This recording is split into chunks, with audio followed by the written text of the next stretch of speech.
There were two ways for the captains of the ships to load their boats with slaves. One system is called loose packing. Under this system, captains transported fewer slaves than their ships could carry in order to reduce disease and deaths.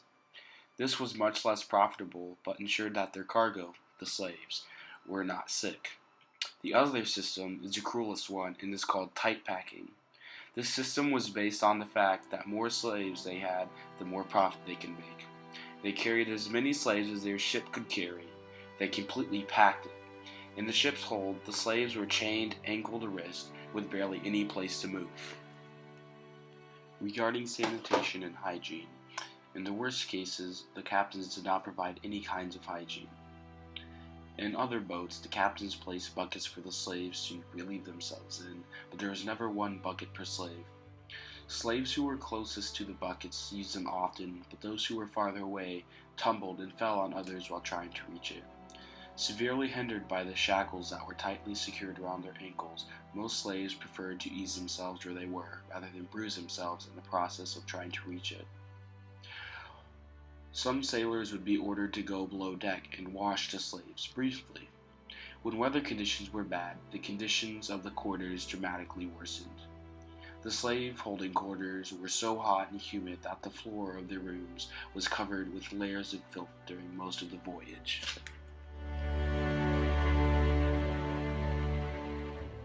Slavery first came to the North American colonies in 1619 when John Rolfe of Jamestown purchased black laborers from a Dutch trader.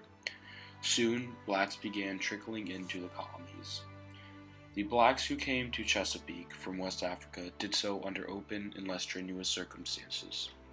Slavery soon became the heart of Southern society and also the center of their economy by the turn of the 18th century. When the Dutch monopoly on slave trade ended, the British merchants began carrying thousands of slaves from Africa to the southern colonies to work in the tobacco fields. The English and French forced millions of Africans into slavery. Most went to the West Indies and Brazil, but large numbers did go to the Chesapeake region. As slaves were imported and as they increased naturally, the southern colonies evolved from a society with slaves to a society dependent upon slaves.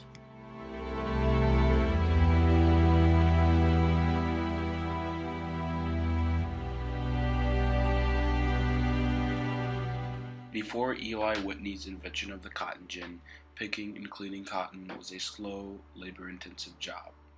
Workers, usually slaves, had to pick seeds from the cotton fibers by hand. Some cotton farmers used a variation of the cotton gin, but it wasn't very effective and broke quite often. Use of Eli Whitney's new gin quickly spread across the South. This invention made it possible to grow large amounts of cotton on big farms, and for those farms to make large amounts of money. Even though the cotton gin meant less slaves picking cotton by hand, the increase in production caused for more slaves to serve as planters. In 1793, when Whitney patented his gin, there were 188,000 pounds of cotton grown for markets in the U.S. By 1810, there were 93 million pounds of cotton produced.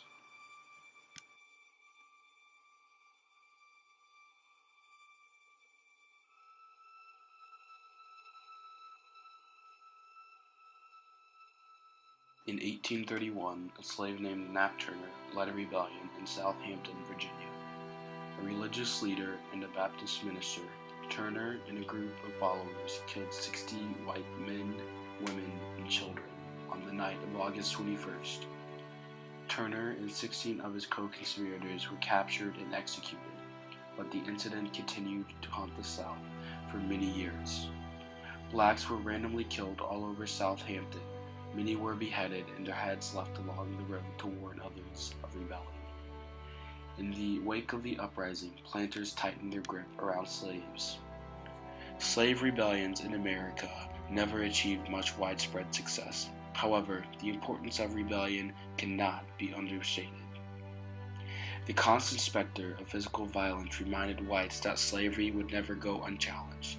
The possibility of another Nat Turner rebellion loomed large, especially in the 19th century American South.